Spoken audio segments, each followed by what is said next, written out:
नमस्कार, मैं हूं आलोक जोशी और आप देख रहे हैं बिज अड्डा। और बिज अड्डा में आज बात होगी फिर हिंडनबर्ग की। और हिंडनबर्ग ने क्या किया है? हिंडनबर्ग ने कल से एक तरह की खलबली मचा रखी थी। 13-14 घंटे हो गए, उसने ये एक ट्वीट कर दिया कि हमारी अगली रिपोर्ट आ रही है और इस बार फिर एक बड़ा निशाना है।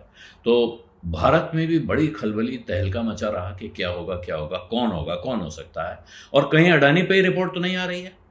हालांकि इस बात की संभावना बिल्कुल नहीं थी कि वो अडानी पर फिर रिपोर्ट देंगे, लेकिन क्योंकि वो अडानी पर एक रिपोर्ट दे चुके हैं, उसके बाद अडानी की सफाई का जवाब भी दे चुके हैं, इसलिए लोगों के मन में कहीं कहीं था कहीं हो सकता है अडानी पर कोई नया खुलासा ना हो जाए।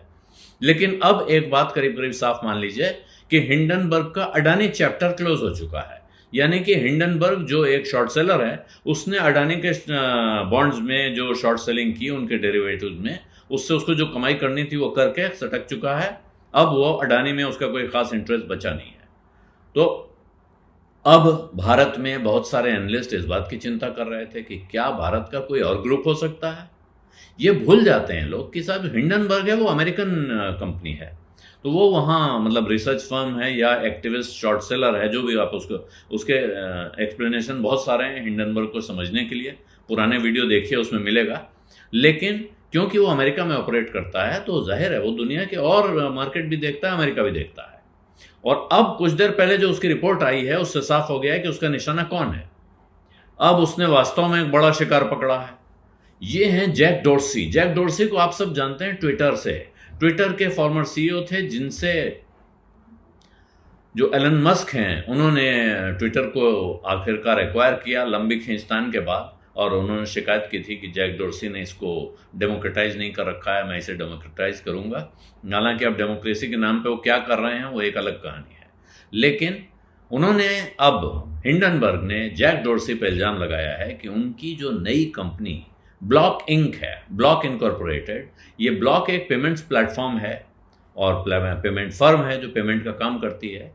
उस पर इल्ज़ाम उन्होंने लगाया है कि इसकी ब्लॉक ने अपने यूज़र काउंट को बढ़ाकर दिखाया है और उसकी वजह से उसने अपनी कस्टमर एक्विजिशन कॉस्ट को कम करके दिखाया है। और इस तरह से इन्होंने फिर यहाँ आप ध्यान दीजिए, हिंडनबर्ग इस बारे में भी कह रहा है कि हमने 2 साल की जांच पड़ताल की है और उसके बाद नतीजा निकाला है कि ब्लॉक ने सिस्टमेटिकली जिन लोगों को वो कह रहा है कि उनकी वो मदद करेगा, जिन डेमोग्राफीज की, उसने सिस्टमेटिकली उन्हीं का फायदा उठाया है।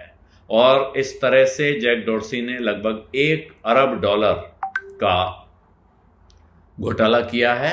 वो कह रहे हैं कैसे यूजर मैट्रिक्स के इन्फ्लेशन और फ्रिक्शनलेस फ्रॉड ने ब्लॉक के इनसाइडर्स को $1 अरब का मुनाफा कमाने में मदद की है। ये उनकी रिपोर्ट है।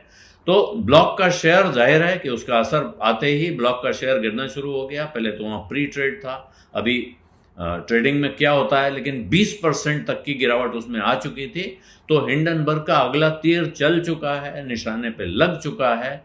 उसका क्या होता है ये अलग कहानी होगी। लेकिन भारत में बहुत सारे लोगों के लिए एक राहत की सांस हुई, क्योंकि जब से उसने अडानी पर रिपोर्ट निकाली थी 24 जनवरी को, उसके बाद से अडानी के शेयरों में जो हाहाकार मचा है, जिस तरह वो लहूलुहान हुए हैं, वो कहानी किसी से छिपी नहीं है।